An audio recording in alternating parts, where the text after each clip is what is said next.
Right Rakesh గారు. Sir good morning sir. First of all ఏంటంటే సబ్జెక్టుకు వెళ్తే మనం నిన్న జరిగినటువంటిది సెక్రటరియట్లో జరగలేదు సార్ మీటింగ్, ఫిలిం ఛాంబర్లో కూడా జరగలేదు, దిల్ రాజు గారి ఆఫీస్లో జరగలేదు, కనీసం సీఎం గారి అంటే ప్రజాభవన్లో కూడా జరగలేదు. ప్రగతి భవన్ అని మేము ప్రజాభవన్లో కమాండ్ కంట్రోల్ పోలీస్ స్టేషన్లో కమాండ్ కంట్రోల్లో పోలీస్ ప్రొటెక్షన్ మధ్య పోలీసుల దగ్గర జరిగింది సార్. సార్ నాకేం అభ్యంతరం లేదు. దాంట్లో ప్రధానంగా ఉన్నటువంటి పాల్గొన్నటువంటి అధికారులు ఎవరంటే డీజీపీ గారు, హోమ్ ప్రిన్సిపల్ సెక్రటరీ గారు పాల్గొన్నారండి. అంటే హోంశాఖ సెక్రటరీ గారికి సినిమాటోగ్రఫీ డీజీపీ గారు కూడా సరే శాంతి భద్రతలు ఇచ్చా వచ్చారేమో. అదే డీజీపీ గారు అంటే దాంట్లో పాల్గొన్న అధికారులు భయపెట్టడానికి వచ్చాడని మీ అనుమానం? మేమేం అనట్లేదు సార్, మేమేమంటున్నాం చెప్పేది అక్కడ ఇప్పుడు పోలీస్ స్టేషన్ పిలిపించారు ఎవరిని, అల్లు అర్జున్ గారిని. సార్ అల్లు అర్జున్ గారి మీద కేసు అయింది 4వ తారీఖు నాడు ఇన్సిడెంట్ జరిగితే 5వ తారీఖు నాడు కేసు జరిగింది సార్. 21వ తారీఖు నాడు అసెంబ్లీలో మాట్లాడింది సార్. కానీ ఏంటంటే 13వ తారీఖు నాడు మార్నింగ్ సార్ జరిగింది, మీ దగ్గర విజువల్ ఉంటాయి ఇవ్వండి. 13వ తారీఖు నాడు మార్నింగ్ ఏం చేశారంటే లఘుచర్ల రైతులకు బేడీలు వేసారు సార్. 5వ తారీఖు నాడు కేసు అయితే లఘుచర్ల రైతులకు బేడీలు వేసారని మీడియా మొత్తం లఘుచర్ల రైతులకు బేడీలా నడుస్తుంది. వెంటనే దాన్ని ఓవర్కమ్ చేయాలంటే ఒక సెన్సేషన్ సృష్టించాలని చెప్పేసి ఏం చేశారు, 13th రోజు మధ్యాహ్నం అల్లు అర్జున్ అరెస్ట్ చేశారు సార్. అల్లు అర్జున్ అరెస్ట్ చేసి అసలు లఘుచర్ల రైతులది ఆ బేడీ వేసినటువంటి ఇన్సిడెంట్ పక్కకు పోవడానికి చేశారు. మళ్ళీ దాన్ని 21st రోజు అసెంబ్లీలో నేనేం పథకాలు అమలు చేయను అని చెప్పేసి ప్రకటించి అదంతా పక్కదారి పట్టాలంటే తులం బంగారం ఇయ్య, 2500 ఇయ్య, 4000 పెన్షన్ ఇయ్య అన్నీ ప్రకటించేసిండు ముఖ్యమంత్రి గారు. కావాలంటే అసెంబ్లీలో చూడండి. అవన్నీ ప్రకటించిన తర్వాత ఏం చేసిండు, దాని గురించి అని చెప్పేసి నెక్స్ట్ 21st రోజు ప్రెస్ మీట్ పెట్టిండు సార్ అల్లు అర్జున్. పెట్టగానే మళ్ళీ అల్లు అర్జున్ మీద కేసు పెట్టేసి మళ్ళీ పోలీస్ స్టేషన్ రా అన్నారు. సెటిల్మెంట్ ఎక్కడ ఏంటంటే దిల్ రాజు గారు అమెరికాలో ఉంటే పిలిపించారు, ఏంది సెటిల్మెంట్ చేస్తుందా అని చెప్పేసి. పుష్ప సిండికేట్కును ఆర్ఆర్ ట్యాక్స్కు సెటిల్మెంట్ అయిపోయింది సార్ నిన్న. అదేంటి ఆర్ఆర్ ట్యాక్స్ అని ప్రధానమంత్రి గారు చెప్పారు సార్ అంతకుముందు మీటింగ్లో వచ్చినప్పుడు. ఇక్కడ రేవంత్ మోడీ గారి ఆరోపణ రాహుల్ రేవంత్ ట్యాక్స్ నడుస్తుందని చెప్పారు సార్. ఆ పుష్ప సిండికేట్ అంటే మొత్తం సినీ సిండికేట్ అంతా కూర్చుని పెట్టారు సార్. దాంట్లో కూర్చున్న వాళ్ళంతా ఎవరు సార్, పెద్ద పెద్ద నిర్మాతలు, ఎవ్వరు కూడా చిన్న నిర్మాతలు లేరు సార్. ఎవరెవరైతే ఫిలిం ఇండస్ట్రీలో సినిమాలు నిర్మిస్తారో వాళ్ళనే పిలిచి ఏం చెప్పారు, దాంట్లో మళ్ళీ ముఖ్య అతిథులు ఎవరంటే సార్ కాంగ్రెస్ పార్టీ రోహిత్ రెడ్డి గారు, అదేవిధంగా మన ఎవరు విజయారెడ్డి గారు, కాంగ్రెస్ పార్టీ నాయకులు ఉన్నారు కదా సార్. వాళ్ళంతా ఉన్నారు, మీరు ఇప్పుడు విజువల్ కనిపిస్తుంటది మనకు.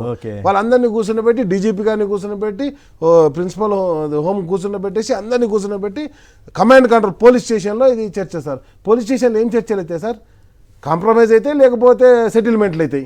ఆ సెటిల్మెంట్ చెప్పి మరి అంతే కదా సార్. ఇప్పుడు కాదు సార్, నేను జరిగిందే సార్.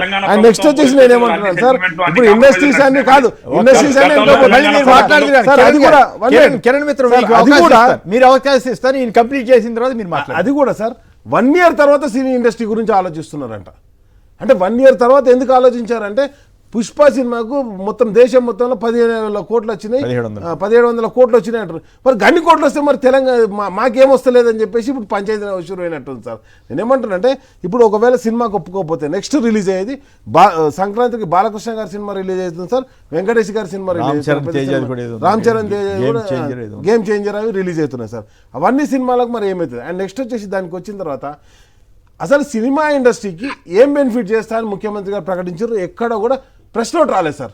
ఒక మీట్ అయిన తర్వాత సెస్ వేస్తారని కూడా లేదు సార్, సెస్ వేస్తా అని చెప్పేసి అది లీక్ ఇచ్చారు. నేనేమంటున్నానంటే యాక్చువల్గా ఒక మీటింగ్ జరిగినప్పుడు ఏది సీఎం గారితో మీటింగ్ జరిగినట్టు ఇట్లా జరిగింది, వీళ్ళకి ఇవి ఇస్తున్నాం అని చెప్పేసి ఒక ప్రెస్ మీట్ పెట్టకండి.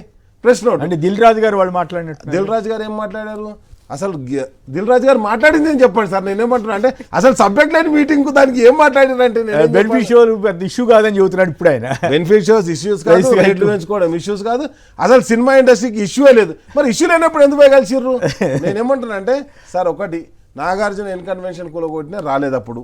అవును, లాస్ట్కి ఏమైంది, ఒక హీరోని తీసుకపోయి పోలీస్ స్టేషన్ వేసి 13వ తారీఖు నాడు అది ఆయన అరెస్ట్ చేసి 14వ తారీఖు దాకా ఒక రాత్రంతా జైలు ఉంచిన తర్వాత అరే ముందేడు ఏదో సెటిల్ చేసుకోవాలని చెప్పేసి ఇంతకుముందు అన్నాడు కదా భరద్వాజ్ గారు. ఒకరి ఈగో గురించి అందరు తల వంచారంటే ఆ ఈగో ఈ రాష్ట్ర ముఖ్యమంత్రిదే సార్. అందుకని చెప్పేసి ఆయన పిలిచింది, అక్కడ కూర్చుని పెట్టింది కూడా కమాండ్ కంట్రోల్ రూమ్లోనే కూర్చుని పెట్టిండు. అండ్ నెక్స్ట్ వచ్చేసి నాగార్జున గారు శాల్వా కప్పిరు అన్నారు.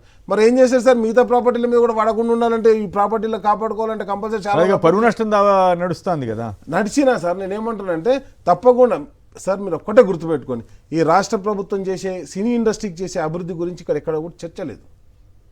ఇప్పుడు చాలామంది సినిమా ఇండస్ట్రీ అంటే ఓన్లీ వీళ్ళు ఒక్కలే కాదు సార్, నిర్మాతలు కాదు. నిర్మాతలు అంటే సరే వాళ్ళు ఇన్వెస్ట్ చేస్తారు, కానీ దాంతోపాటు సినీ ఇండస్ట్రీ చర్చించాలంటే చిన్న నిర్మాతలు ఉన్నారు, అదేవిధంగా అది పైరసీ అవుతుంది మొత్తం సినిమాలన్నీ. Right. అదేవిధంగా దానిలో పనిచేసే లైట్ బాయ్ దగ్గర నుంచి కెమెరామెన్ల దాకా చాలా మంది ఉంటారు. వాటి గురించి ఏం చర్చించకుండా సార్ చిన్న సోఫా సరిపోతలేదు, పెద్ద సోఫా కావాలని అడిగింది సార్ పుష్ప సినిమాలో చెప్పాలంటే. ఆ మరి సినిమాల అన్యాయంగా సోఫాలలో అన్ని కూడా మాట్లాడలేదు. ఏమొస్తాయి మనకు తెలుసు Okay. కాబట్టి కిరణ్ ఏమంటారంటే ఈరోజు గారు, జరుగుతుంది అదే.